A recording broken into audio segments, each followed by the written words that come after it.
The fluorescent lights above the hospital corridor buzzed with that persistent hum that had become the soundtrack of my exhaustion. I pressed my palm against the cool wall, steadying myself as another wave of dizziness washed over me. 14 hours. 14 hours of running between patient rooms, of smiling through the ache in my feet, of pretending I wasn't one missed paycheck away from losing everything. The smell of antiseptic mixed with the faint aroma of cafeteria coffee created a cocktail that used to nauseate me. Now it was just normal. Background noise to the chaos of my life. "Emma, you okay?" Sarah's voice cut through my fog. I straightened, forcing brightness into my expression. "Just tired. Double shift, you know?" She squeezed my shoulder with the kind of pity I'd grown to hate. Everyone here knew my story. The single mother working herself to the bone. The absent father who'd vanished before our daughter's first birthday. The mountain of medical school debt I'd never finish paying. I was invisible in my struggle. Just another nurse drowning in the American dream. "Get some rest," Sarah said, already moving toward the next emergency. Rest. What a luxury. I grabbed my bag from my locker, the zipper broken for 3 months now because I couldn't afford to replace it. My reflection in the small mirror inside the door showed a woman I barely recognized anymore. 26, but looking 35. Dark circles painting shadows beneath hazel eyes. Auburn hair scraped back into a bun so tight it gave me headaches. The elevator ride down felt longer than usual. My phone buzzed. A text from the daycare about late pickup fees. Again. My chest tightened with that familiar panic, the one that lived just beneath my ribs, a constant companion. The hospital parking garage at midnight was a concrete tomb. My footsteps echoed against cement walls tagged with graffiti, each sound amplified by exhaustion. I clutched my keys between my fingers the way the self-defense video had taught me, though I doubted I had the energy to fight off anyone. That's when I heard them. Voices. Low, urgent, dangerous. I froze near the entrance to the stairwell, my heart suddenly thundering loud enough to drown out the buzzing lights. The smart thing would have been to turn around, to take the elevator back up, to call security. But I saw him. A man on his knees, blood streaming from his nose, hands zip-tied behind his back, and standing over him, my breath caught. He was tall, imposing in a way that had nothing to do with height, and everything to do with presence. A black suit that probably cost more than my car, tailored so perfectly it seemed painted on. Dark hair swept back from a face that could have been carved from marble. Sharp jaw, straight nose, lips set in a line that promised cruelty. But it was his eyes that paralyzed me. Even from this distance, even in the dim garage lighting, they gleamed with something cold and calculating. 2 men flanked him, both built like linebackers, both watching the kneeling man with the detached interest of people who'd seen this scene play out too many times. I should have moved, should have run. Instead, my bag slipped from my numb fingers. The sound of my keys hitting concrete was deafening. Every head turned toward me, those cold eyes found mine, and the world tilted. "Well?" His voice was smooth, cultured, utterly calm despite the violence frozen in tableau before him. "It seems we have a witness." My legs wouldn't work. My voice had abandoned me somewhere between terror and shock. I watched as he straightened, adjusting his cufflinks with the casual grace of a man fixing his appearance for a business meeting rather than standing over a bleeding, bound person. He moved toward me, and each step felt like a countdown. "Please," I finally managed, my voice cracking. "I didn't see anything. I'll go. I won't say anything, I promise." "Promises," he murmured, now close enough that I could smell his cologne, something expensive, cedar and citrus and smoke. Such fragile things. One of his men moved to grab me, but he raised a hand, stopping him mid-motion. "Don't touch her." The command was soft, but absolute. He studied me with an intensity that made my skin prickle. His gaze traveled from my worn sneakers to my wrinkled scrubs to my face, lingering there with an expression I couldn't decipher. "You're a nurse." Not a question. I nodded, not trusting my voice. "Working late." Another nod. "Alone." That one sent ice down my spine. He reached out, and I flinched, but he only picked up my bag from where it had fallen, holding it carefully, almost gently. His fingers brushed mine as he handed it back, and I felt calluses I didn't expect, warmth I didn't want to notice. "What's your name?" "Emma," I whispered, then immediately cursed myself. Why did I tell him? "Emma." He repeated it like he was tasting it, rolling it around to see how it fit. "I'm going to give you a choice, Emma, a rare gift from me." My heart hammered so hard I thought I might pass out. "You can walk away right now, pretend you saw nothing, live your life." He paused, and something flickered in those cold eyes. "Or you can help this man." I looked past him at the kneeling figure, at the blood, at the fear carved into every line of his face. "Help him?" My voice sounded foreign. "He's bleeding. You're a nurse." Simple mathematics. His tone remained conversational, as if we were discussing the weather. "And if I help him? Then you become involved. And once you're involved with me, Emma, you don't simply walk away." It was a trap. I knew it was a trap. The smart choice was obvious. Turn around, forget this ever happened, protect myself and Lily. But I looked at that man's face, saw the desperate hope flickering in his eyes, and thought of the Hippocratic oath. "First, do no harm. I need my medical kit from my car," I heard myself say. Something changed in his expression. Surprise, perhaps, or approval. He gestured to one of his men. "Bring her kit. It's in the trunk. Gray Honda, 2 rows over." The man looked to his boss, who nodded once. As we waited, the silence stretched like a rubber band about to snap. I couldn't stop my hands from shaking, couldn't slow my racing pulse. He noticed, of course. He seemed to notice everything. "You're afraid of me." Again, not a question. "Yes," I admitted, because lying seemed pointless. "Good. Fear keeps people alive." He tilted his head, studying me with that unnerving intensity. "But you're helping anyway." I took an oath. "Ah, honor." The word dripped with something between admiration and mockery. How refreshing. The man returned with my kit, and I knelt beside the bleeding prisoner, hyper-aware of the eyes boring into my back. My hands steadied as I worked. This, at least, I knew how to do. I cleaned the blood, checked for broken bones, applied butterfly bandages with practiced efficiency. "He'll need a hospital," I said without looking up. "Possible concussion? Definitely needs stitches. No hospitals." I did look up then, meeting those cold eyes with more courage than I felt. Then he might die. Everyone dies eventually, Emma. The casual cruelty in his tone made my stomach turn, but I held his gaze. "Not on my watch. Not if I can help it." Silence stretched between us, heavy with unspoken challenge. Then, impossibly, his lips curved into something that might have been a smile. "Fascinating," he murmured, more to himself than to me. He pulled out a phone. No, phones, plural, selected one, and made a call in rapid Italian. I caught maybe 3 words, none of them comforting. "My people will take him somewhere safe. You've done your part." He extended his hand to help me up. I ignored it, standing on my own, though my legs felt like water. "Can I go now?" "Of course." "I'm not a monster, Emma." The evidence suggested otherwise, but I kept that thought locked behind my teeth. I gathered my kit, my bag, my keys, took 3 steps toward my car before his voice stopped me. "Emma." I froze but didn't turn around. "You made the right choice. For him, at least." A pause, weighted with meaning. "For yourself? Time will tell." I practically ran to my car, hands fumbling with the lock, breath coming in gasps. It wasn't until I was 3 blocks away, stopped at a red light with tears streaming down my face, that I noticed it. A business card, tucked into the side pocket of my bag. No name, just a phone number embossed in gold, and underneath, in elegant script, "For when you need me. And you will." I didn't sleep that night. Every time I closed my eyes, I saw him.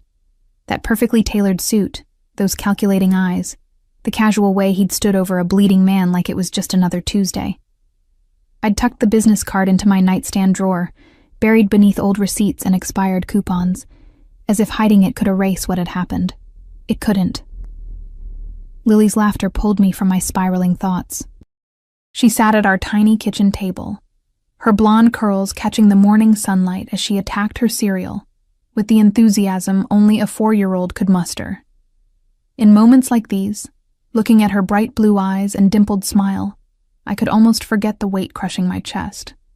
"Mommy, you look tired," she said, tilting her head in that way that broke my heart and put it back together simultaneously. "Just a long night at work, baby." I kissed the top of her head, breathing in the strawberry scent of her shampoo.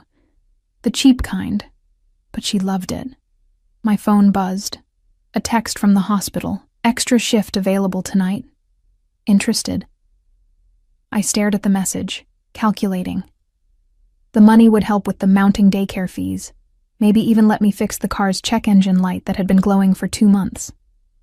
But it meant another night away from Lily, another night of exhaustion, another step closer to the edge I'd been teetering on for years. I typed back, "Yes." The day passed in a blur of cartoons, playground time, and pretending everything was fine. I'd perfected the art of hiding my terror behind smiles and silly voices. Lily deserved better than a mother who jumped at shadows, who checked the locks 3 times before bed, who kept seeing a stranger's cold eyes in every dark corner. By the time I dropped her at daycare and headed to my shift, I'd almost convinced myself it had been a nightmare. A stress-induced hallucination brought on by exhaustion and too much coffee. Then I saw the car. A black SUV, windows tinted so dark they looked like pools of ink, parked across from the hospital entrance. It hadn't been there this morning. I would have noticed. I noticed everything now, hyper-vigilant in a way that made my nerves sing with constant tension. I told myself I was being paranoid. Plenty of people drove black SUVs, but when I glanced back after entering the hospital, it was still there, idling like a predator waiting for the right moment to strike. My shift started normally enough. Vital checks, medication rounds, charting. The familiar rhythm should have calmed me, but I couldn't shake the crawling sensation between my shoulder blades, the certainty that I was being watched. "Emma, you've checked that IV bag 3 times. Dr. Duert," Martinez said, not unkindly. "Everything okay?" "Fine. Sorry, just distracted." He studied me with concern, but I turned away before he could dig deeper. The last thing I needed was questions I couldn't answer. During my break, I sat in the staff room with cold coffee and shaking hands, staring at my phone. The rational part of my brain said to call the police, report what I'd seen. But the survival instinct that had kept me afloat through every hardship whispered that involving the authorities would only make things worse. People like him, people with that kind of power, that casual command over violence. They didn't leave witnesses. They certainly didn't give them business cards and let them walk away unless they wanted something. The thought made my stomach clench. "There's someone asking for you at the nurse's station." Sarah poked her head in, expression curious. "Says it's personal?" Ice flooded my veins. "Who?" "Didn't give a name. But Emma..." She lowered her voice. "He looks expensive, like scary expensive." My legs moved before my brain caught up, carrying me down the corridor on autopilot. Maybe it wasn't him.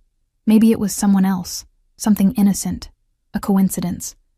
He stood near the station, somehow making the sterile hospital environment look cheaper by his mere presence. Same perfect suit, different color. Charcoal gray this time, with a black shirt that made him look like walking midnight. His hands were in his pockets, posture relaxed, but I recognized the tension in his shoulders, the way his eyes tracked every movement around him.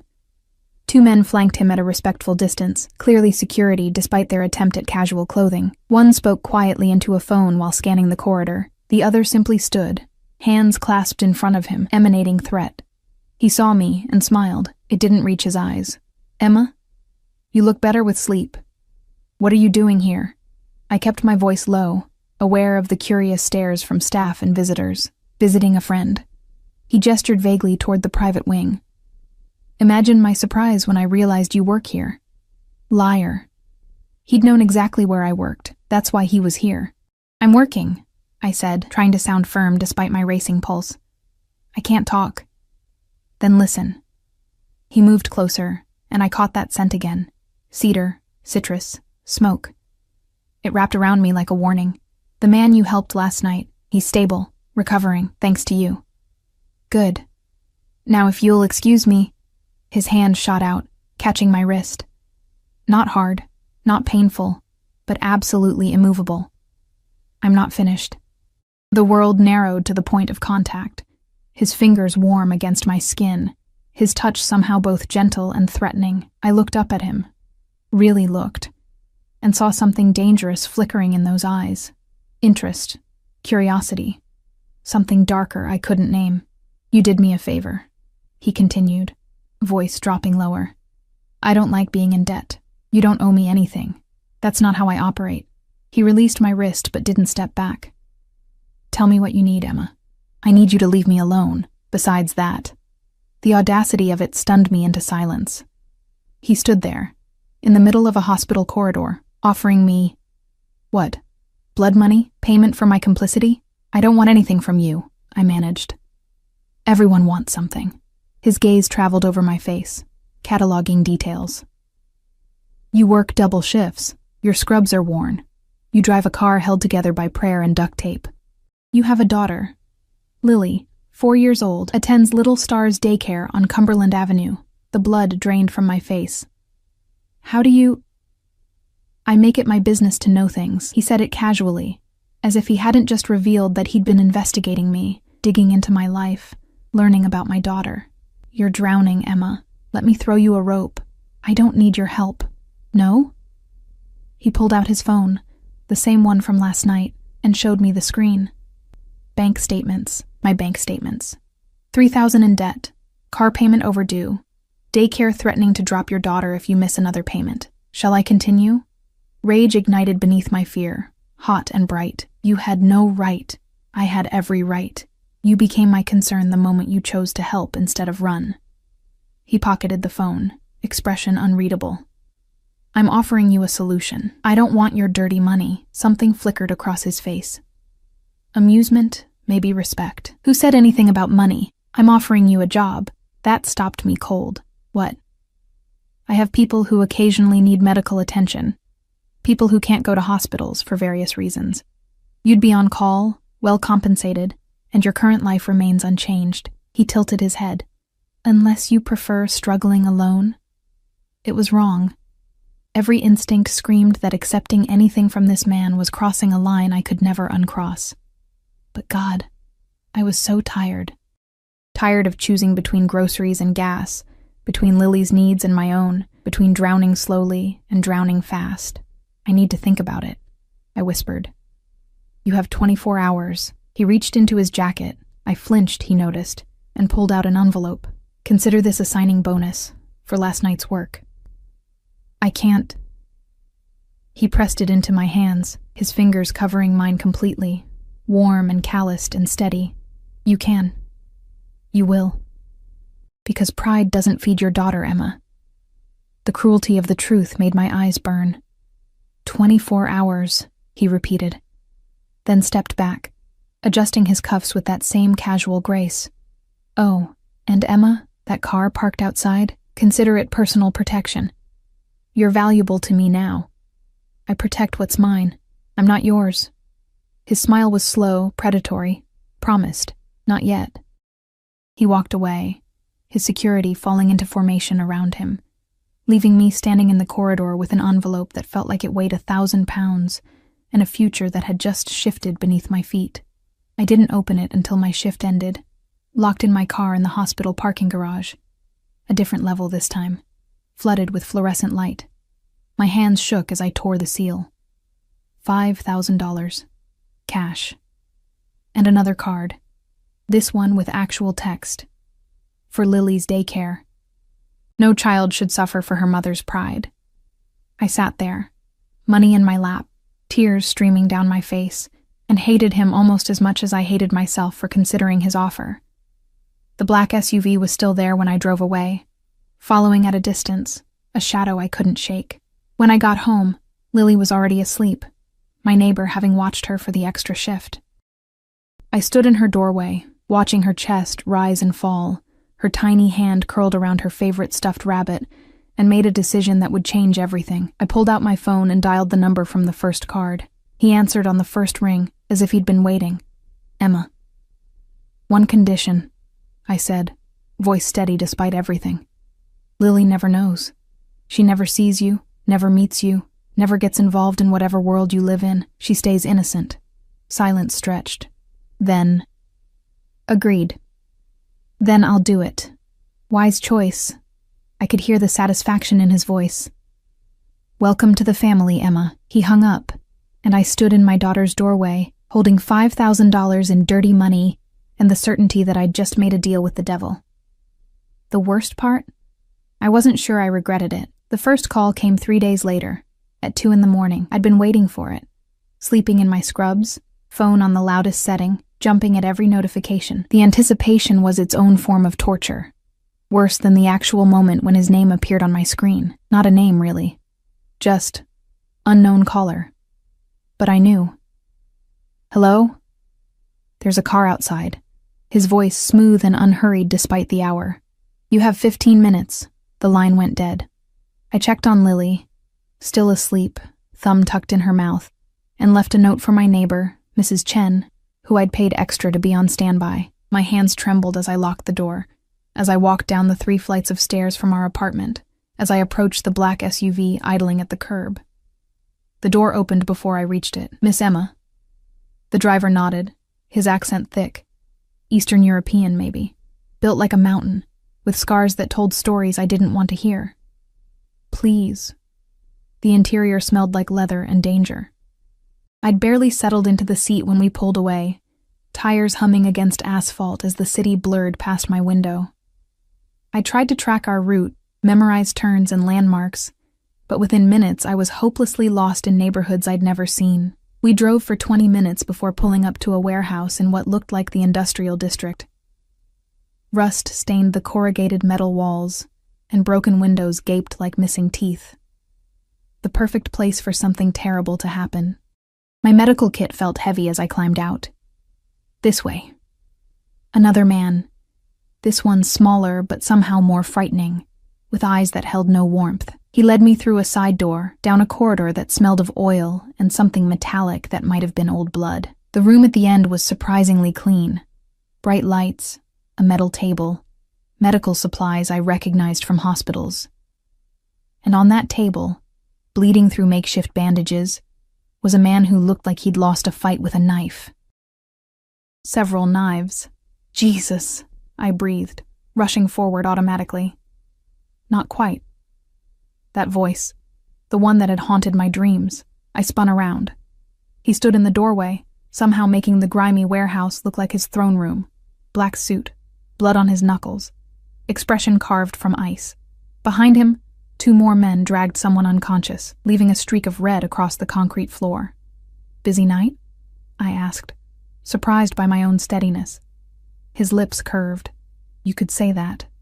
I turned back to the patient, letting training override terror.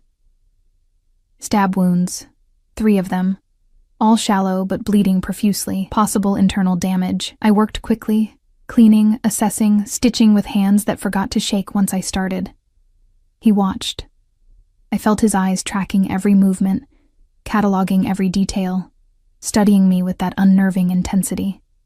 The weight of his attention made my skin prickle, made me hyper-aware of every breath, every shift in posture. You're good at this, he observed after I'd finished the 3rd set of stitches. It's my job. Was your job. Now you work for me. I peeled off my bloody gloves, met his gaze directly. I work for myself. You just pay better. Something flickered in his eyes. Amusement, approval, danger. Semantics. Important ones. He moved closer, each step deliberate, until he stood beside me at the table. This close, I could see the flecks of gold in his dark eyes, the faint scar along his jawline, the muscles that shifted beneath his tailored jacket. This close, I could feel the heat radiating from him, the controlled violence that hummed just beneath his polished surface. What's your name? The question escaped before I could stop it. His eyebrow rose. You don't know. You never told me. Dante. He said it like a confession. Dante Moretti. The name meant nothing to me, but clearly it should have, based on the sharp look he gave me. Should I know that name? If you read newspapers, yes. If you're smart, no. He reached past me for a clean towel, his arm brushing mine, and I froze at the contact. Ignorance has protected you so far, Emma. Don't be in a hurry to lose it. Kind of late for that. Yes. His voice dropped lower, intimate despite the warehouse and witnesses. It is. The patient groaned, pulling my attention back. I checked his vitals, adjusted the IV I'd set up, made notes on a pad that appeared from nowhere. Professional. Detached. Ignoring the way my pulse raced whenever Dante moved, whenever he spoke, whenever he existed too close to me. He'll need monitoring, I said, stepping back to put distance between us. Infection risk is high. I can come back tomorrow. You'll stay. I blinked. Excuse me? Until he's stable. You'll stay here. Monitor him. There's a room upstairs. Clean, comfortable. Everything you need. I have a daughter. Already handled. Mrs. Chen has been compensated for the week. Lily will think you're working extra shifts at the hospital. He tilted his head. I told you, Emma. I protect what's mine. Stop saying that. I'm not... You took my money. You answered my call. You're here. He moved closer again, crowding into my space, forcing me to tilt my head back to maintain eye contact. Whether you accept it or not, you're mine now. And I take care of what belongs to me. The possessiveness in his tone should have terrified me. Instead, something traitorous and warm unfurled in my chest. Something that had been cold and alone for so long it had forgotten what safety felt like, even poisoned safety. 1 week, I managed. Then I go home. 1 week, he agreed. But the way he said it sounded like a beginning, not an end. The days blurred together in that warehouse. I monitored my patient, Alessandro, I learned, one of Dante's captains who'd been ambushed during a collection. I changed bandages, administered antibiotics, tracked vitals with the same efficiency I'd use at the hospital. But everything else was different. Dante appeared at odd hours, sometimes in suits, sometimes in casual clothes that somehow looked more dangerous. He'd sit in the corner of the room, working on his phone. Phones, plural, always phones, making calls in Italian that sounded like threats wrapped in silk. His presence filled the space, made the air thick with tension I couldn't name. And he watched me. Constantly. Don't you have other things to do? I asked on the third day, exhausted and irritable and too aware of him. Many things. He didn't look up from his phone. I'm doing them. While staring at me, I'm multi-talking. That's not a word. It is now. He finally met my gaze, and something in his expression made my breath catch. You're... interesting. Interesting. The word tasted bitter. Is that what you call people you force into employment? I didn't force you. I offered. You accepted. Because you made it impossible to refuse. Yes. No shame, no apology. Just fact. That's how this works, Emma. I see what I want. I take it. I'm not a thing to be taken. He set down his phone, giving me his full attention. The shift was palpable. Dangerous. No. You're something far more valuable. You're honest in a world of liars. Brave despite being terrified. Gentle with monsters who deserve no gentleness. He stood, crossed to where I stood by Alessandro's bed. You're a contradiction, and I've always been fascinated by puzzles. I'm not your puzzle to solve. We'll see. On the fourth night, Alessandro's fever spiked. I'd been dozing in a chair when the monitor alarmed, jolting me awake. His skin burned, his breathing ragged, and panic clawed up my throat as I checked his wounds. Red, angry, infected, despite my precautions. I need proper antibiotics, I said to the guard stationed outside. Hospital grade. Now. He made a call. Within 15 minutes, Dante appeared, still in evening wear from whatever he'd been doing, looking like sin in a tuxedo. What do you need? I rattled off medications, dosages, specifications. He relayed them into his phone without question, never breaking eye contact with me. 20 minutes later, a man arrived with a bag containing everything I'd requested, plus equipment I hadn't known to ask for. I worked through the night, fighting the infection, pushing fluids, monitoring every subtle change. Dante stayed, jacket discarded, sleeves rolled up, helping where I directed with hands that were surprisingly gentle for all the violence they'd committed. You're good at following orders, I said around 3 a.m., delirious with exhaustion, only from people who've earned my respect. I glanced at him, saw something soft in his expression, quickly shuddered. And I've earned it? You're here. fighting for someone you don't know, someone involved in a world you hate, because you took an oath. He handed me fresh gauze. Yes, Emma, you've earned it. By dawn, the fever broke. Alessandro's breathing eased, color returning to his face. I sagged against the wall, drained and dizzy and triumphant in the way only saving a life could make you feel. Dante caught me before I slid to the floor, arms strong and steady, lifting me like I weighed nothing. You need rest. I need to monitor. Someone else will monitor. You need rest. He carried me toward the door, and I was too exhausted to fight, too wrung out to protest the way I fit against his chest, the way his heartbeat thundered beneath my ear. The room upstairs was exactly as promised. Clean, comfortable, private. He laid me on the bed with unexpected care, pulling a blanket over me even though I was still in my scrubs. Sleep, he commanded. Bossy, I mumbled, eyes already closing. You have no idea. I felt him move away, heard his footsteps retreating. Then, just as consciousness slipped away, thank you, Emma, for saving him. When I woke, it was evening. A tray of food sat on the nightstand. Real food, not warehouse vending machine garbage. Pasta and cream sauce, fresh bread, fruit that looked like it came from somewhere expensive. And a note in bold, masculine handwriting. Eat, you're too thin. D. I hated that the concern made me smile. The week ended, but everything had changed. Alessandro recovered enough to be moved, and Dante's men packed up the makeshift medical bay with military efficiency.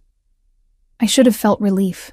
I'd done my job, earned my pay, could go home to Lily and pretend this was just an bizarre detour. Instead, I felt hollow. Dante drove me home himself, no driver, no security visible, though I suspected they followed at a distance. The car was sleek, expensive, smelled like leather and his cologne. He drove with the same controlled precision he applied to everything, fingers steady on the wheel, eyes tracking every vehicle around us. This doesn't have to end, he said as we neared my neighborhood. My heart jumped. What? This arrangement. You're good at what you do. I have frequent need of discretion and skill. He glanced at me, expression unreadable. I'd like to keep you on retainer, like a lawyer.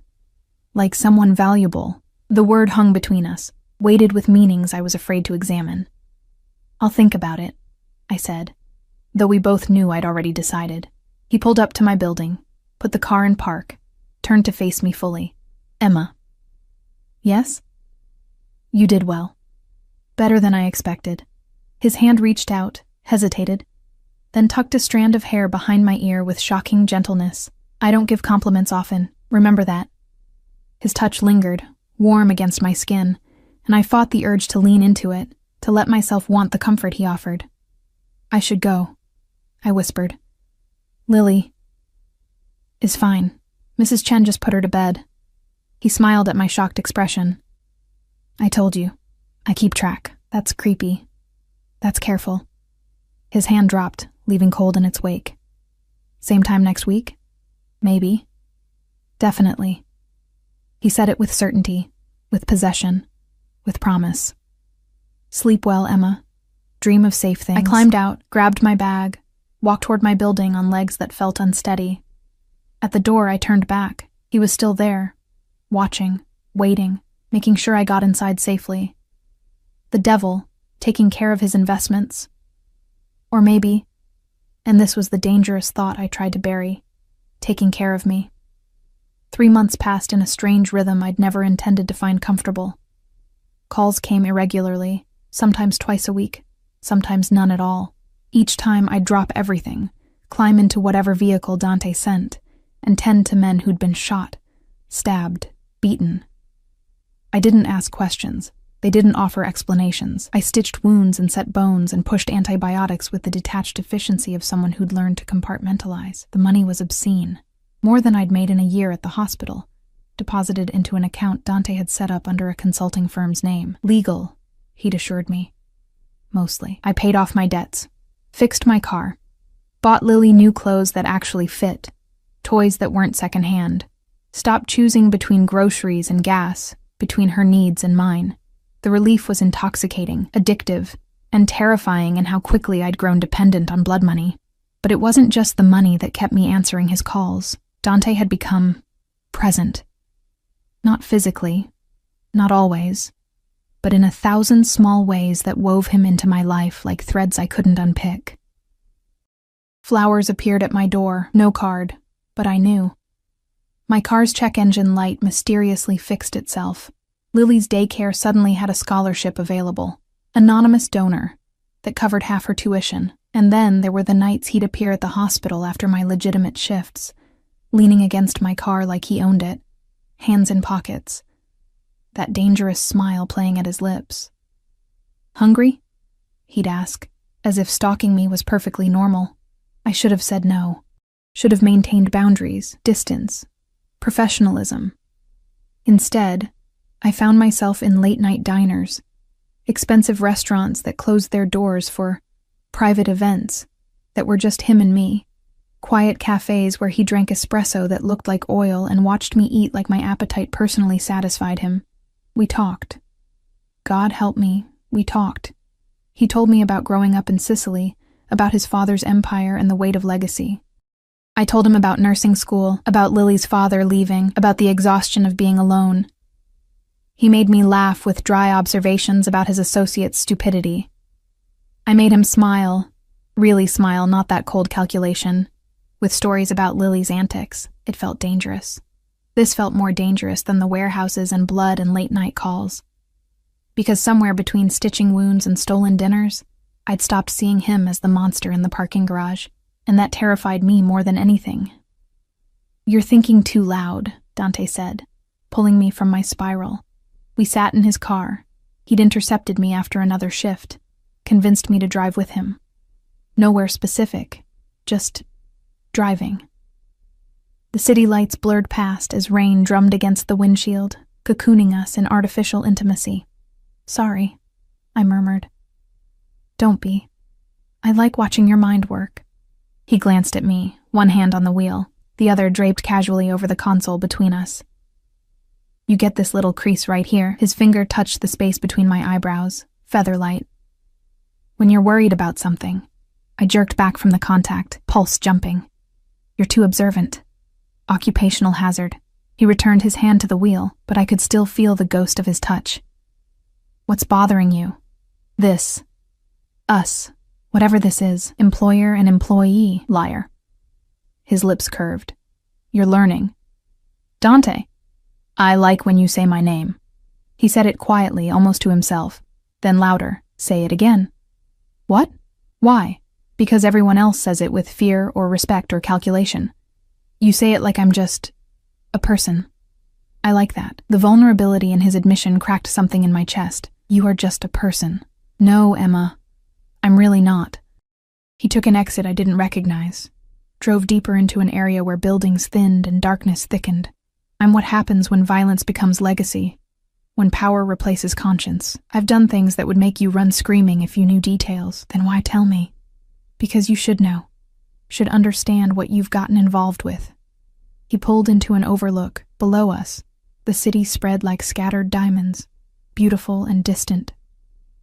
He killed the engine, turned to face me fully. "I'm giving you an out, Emma, right now. Walk away. I'll make sure you're taken care of. Money, protection, everything you need. But walk away before this gets complicated." "Complicated how?" "Complicated like I'm starting to care whether you eat enough. Complicated like I check security footage of your building 3 times a day to make sure you're safe. Complicated like I've forbidden anyone to even look at you wrong because the thought of someone hurting you makes me want to burn the city down." His voice dropped, rough with something raw. "Complicated like I'm obsessed with you, Emma. And I don't do obsessed. I do controlled. I do calculated. I do careful. But with you..." He trailed off, jaw tight, hands clenched on his thighs like he was physically restraining himself from reaching for me. My heart thundered so hard I thought it might crack my ribs. With me? What? With you, I want things I've never wanted. Soft things, dangerous things.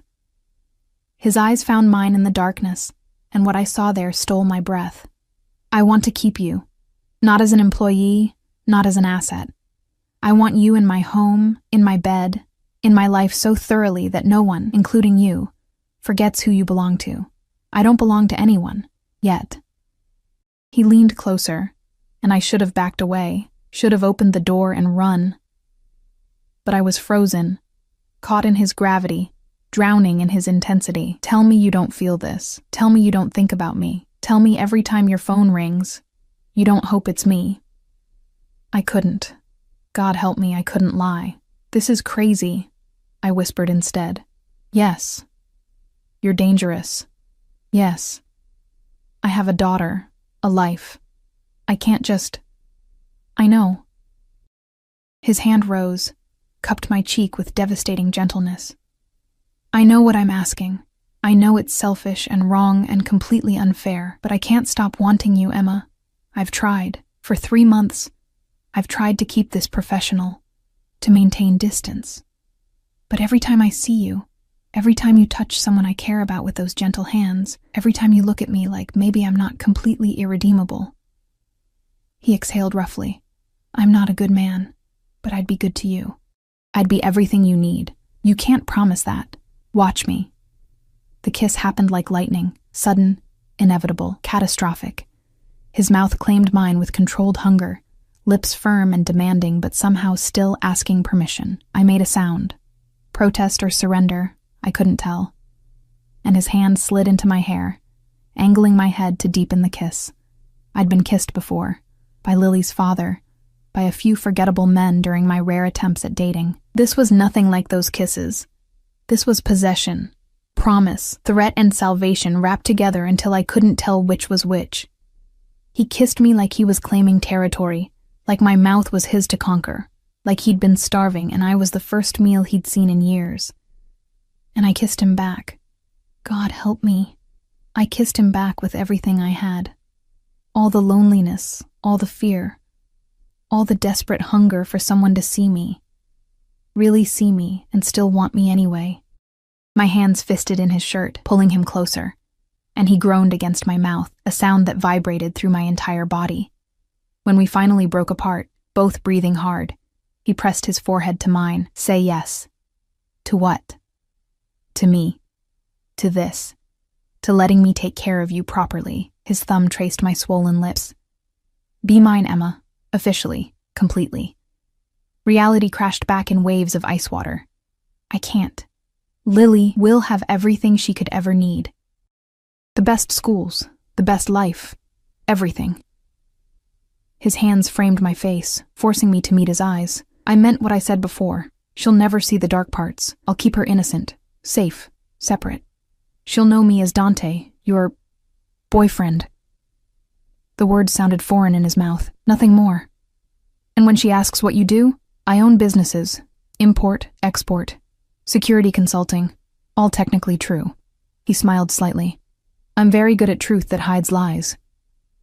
This is insane. Yes. I should say no. Probably. "Dante, say yes anyway." It wasn't a question. It was a plea wrapped in command, delivered with an intensity that made my chest ache. "Let me keep you. Let me protect you. Let me give you everything you've been struggling alone to provide. Let me be selfish and have you." Every rational thought screamed to refuse. This man was dangerous, violent, involved in things that could destroy me. Getting closer meant risk, meant exposure, meant Lily could potentially get hurt. But looking at him, really looking at those dark eyes that held more emotion than I'd seen in 3 months, at the tension in his jaw, at the vulnerability hidden beneath layers of control, I saw something else. I saw someone as lonely as I was. Someone who'd built walls so high and thick that letting anyone in felt like suicide. Someone who was terrified of what he felt, but brave enough to say it anyway. I saw myself reflected in him, and maybe that's what made me reckless. "One condition," I heard myself say. Hope flared in his eyes. "Anything. You meet her. Properly. Not as my employer, not as some shadow in the background. If this is real, if you want me in your life, then you meet my daughter. And if she doesn't like you, this ends." He blinked, clearly not expecting that. "You want me to meet Lily. I want to know if you can be gentle with the most important person in my world." I want to see if you're capable of being what you're promising. I held his gaze steadily. Can you do that? Silence stretched. For a moment I thought I'd miscalculated, pushed too hard, asked too much. Then he smiled. Real, warm, devastating. Sunday. I'll pick you both up. Somewhere child-appropriate. No business, no calls, just us. Just us, I echoed, wondering what the hell I'd just agreed to. He kissed me again, softer this time, like sealing a contract. You won't regret this. I already do. He laughed against my lips, the sound rich and genuine. Liar. Maybe I was.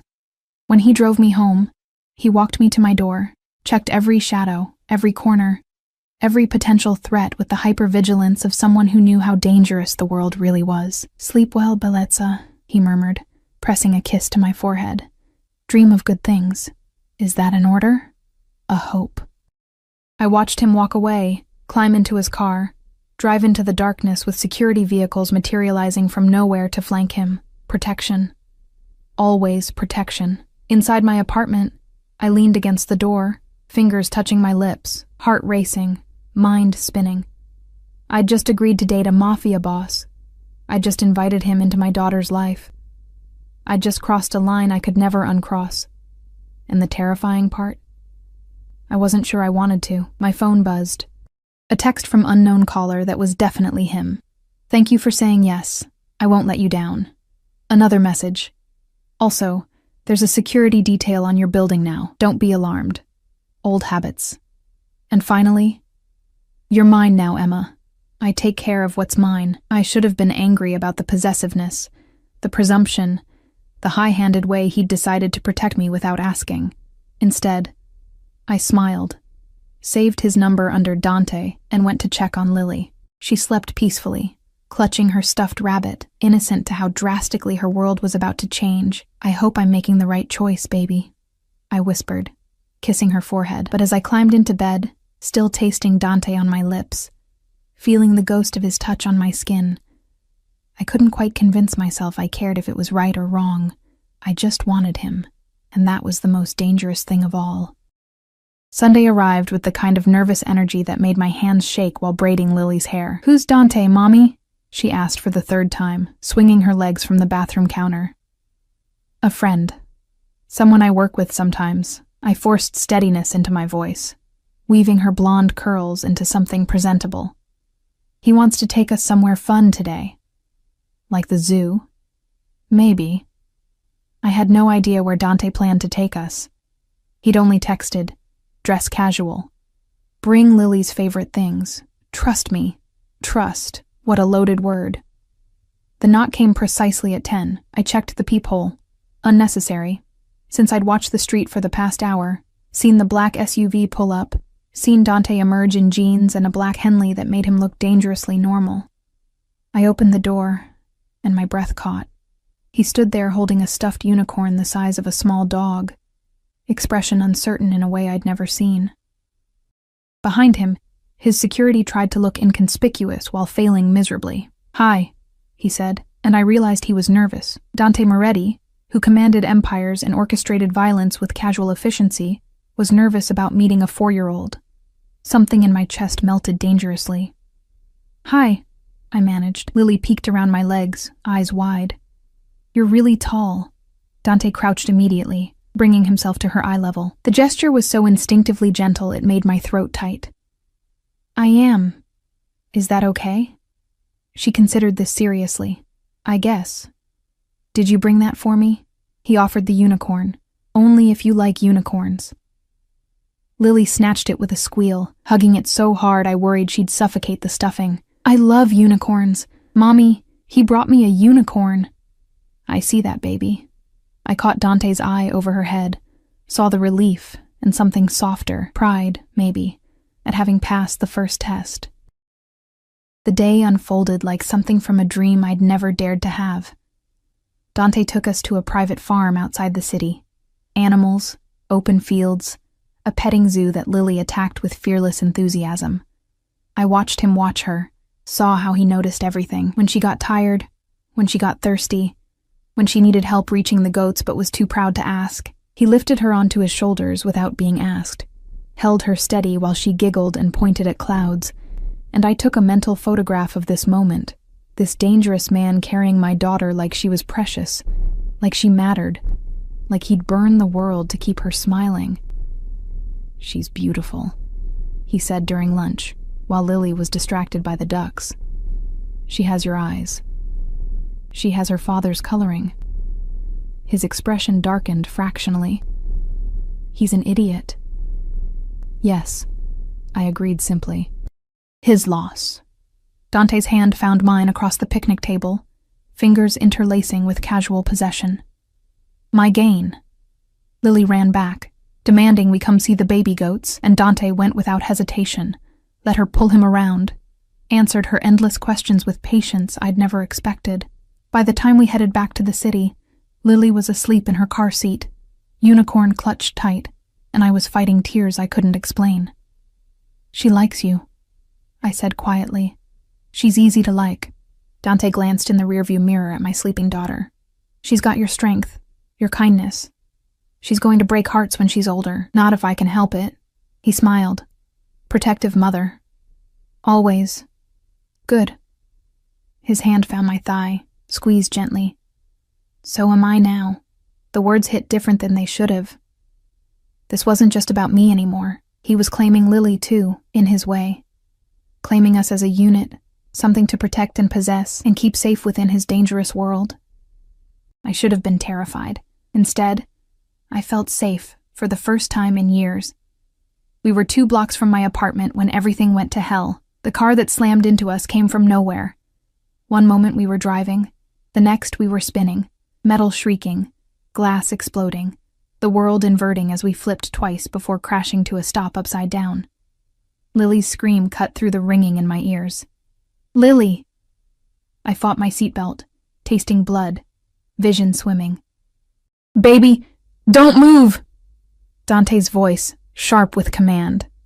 Blood streamed down his face from a gash on his forehead, but his eyes were clear, focused. "Emma, don't move yet. Let me..." Gunfire erupted. Bullets punched through the already shattered windows, and Dante threw himself across the center console, covering me with his body as glass rained down. "Stay down." He had a gun. When had he drawn a gun? Returning fire with lethal precision while keeping himself between us and the threat.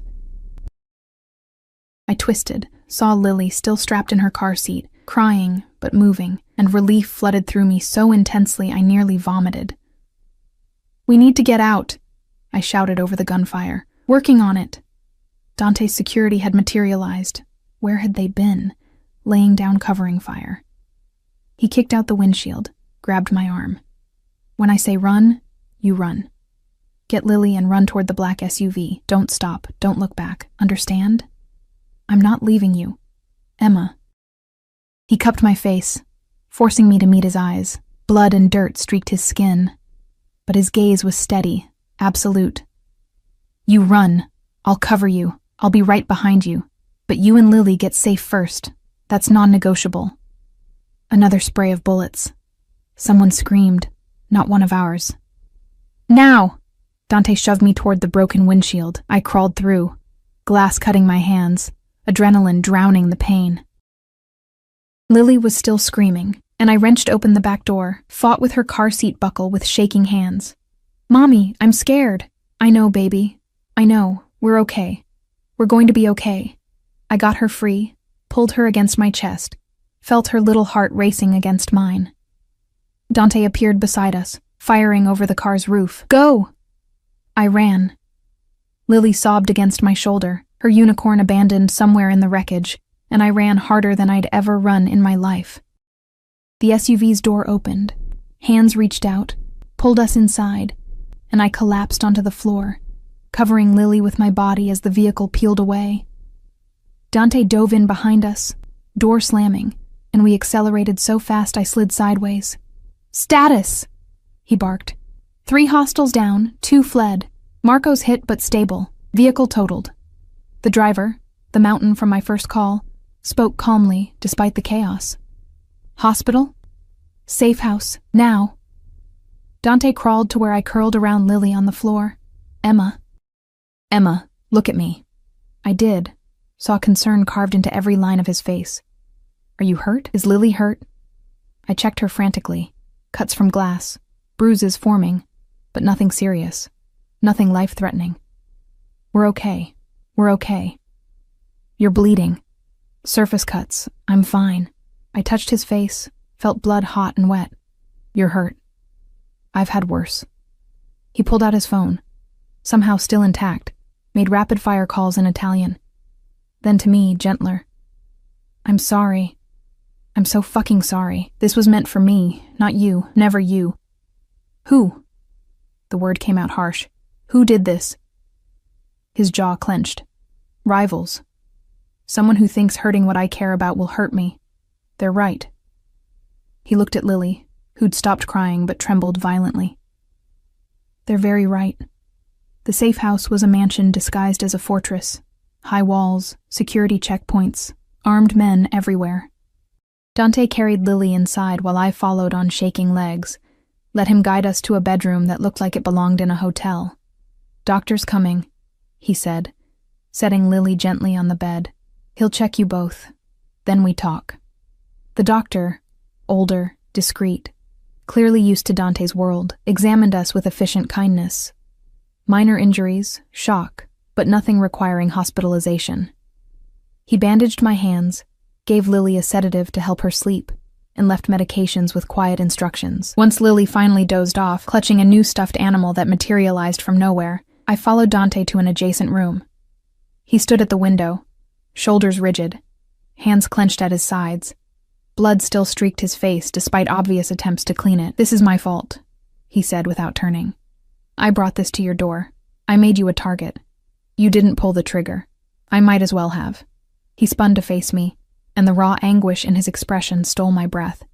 I knew this could happen. I knew being with me made you vulnerable. But I was selfish. I wanted you anyway. And now, Lily. His voice cracked. She could have died, Emma. Because of me. I crossed to him, took his face in my bandaged hands. Look at me. Dante, look at me. He did. Eyes haunted. I chose this. Knowing what you were, knowing the risks. I chose you. I pressed my forehead to his, and yes, I'm terrified. Yes, this is exactly what I feared.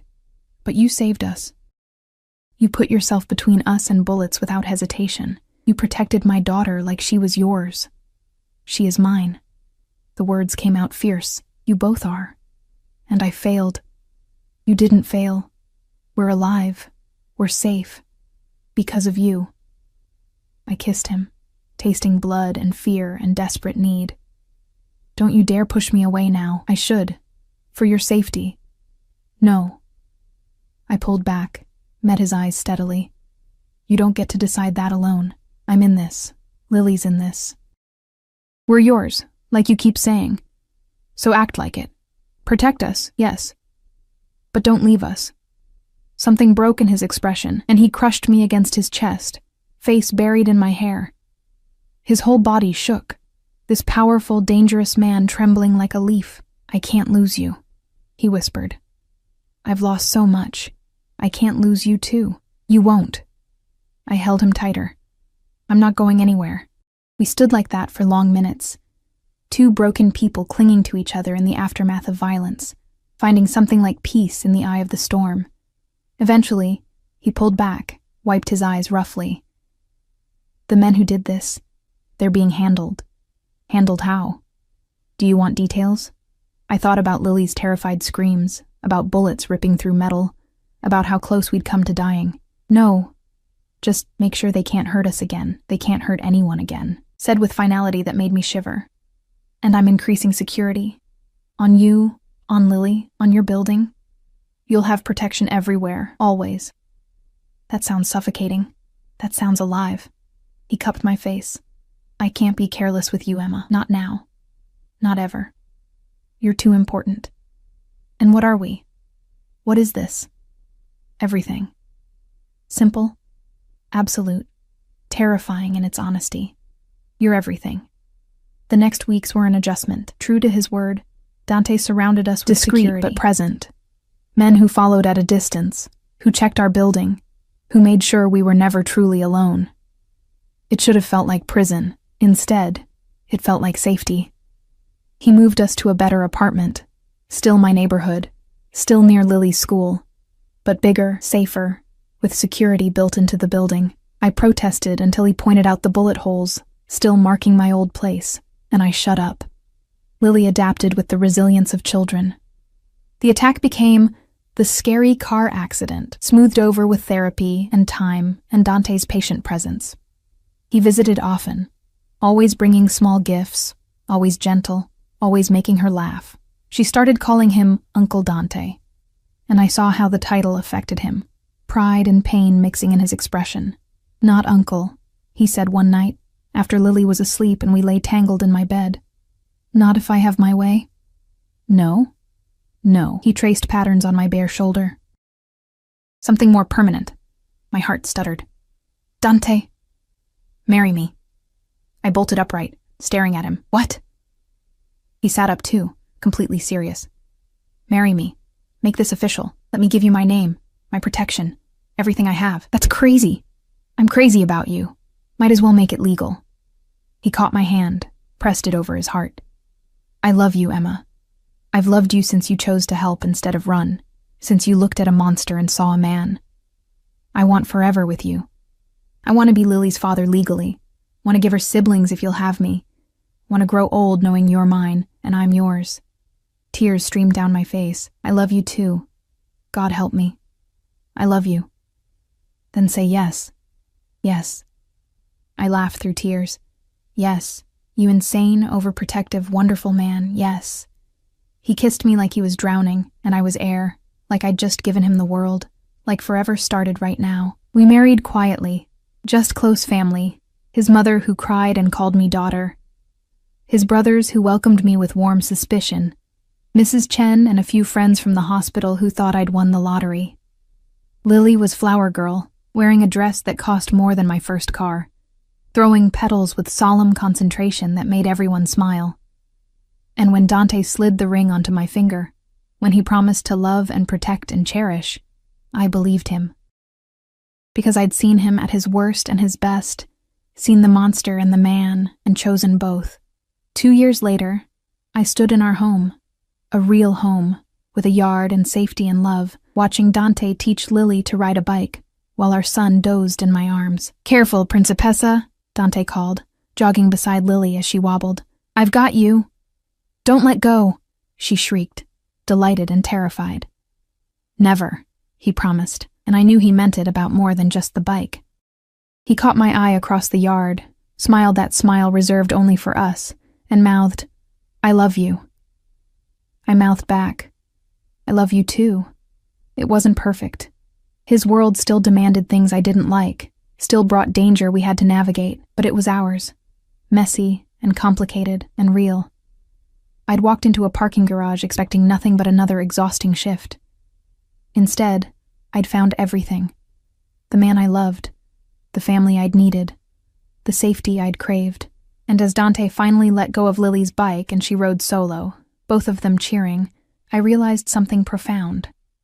Sometimes the most dangerous choice is the right one. Sometimes monsters are just men who need someone to see them. Sometimes love finds you in parking garages and blood-soaked warehouses and moments of impossible choice. And sometimes, if you're brave enough to say yes, it gives you forever. "Mommy, did you see?" Lily skidded to a stop in front of me, face flushed with triumph. "I saw, baby. You were amazing." Dante joined us, sweeping her up in a hug before carefully taking our son from my arms. He looked at me over their heads, his wife, his family, his world, and I saw everything he couldn't say in his eyes. "Thank you. I love you. You saved me." I smiled, leaned into him, let the warmth of this moment soak into my bones. "Race you to the house," Lily demanded. "You're on, Principessa." Dante handed me the baby, kissed my forehead. "Winner gets dessert before dinner." "That's not fair!" But she was already running, and he was chasing, and I was laughing, and this was my life now. Complicated, dangerous, perfect, ours.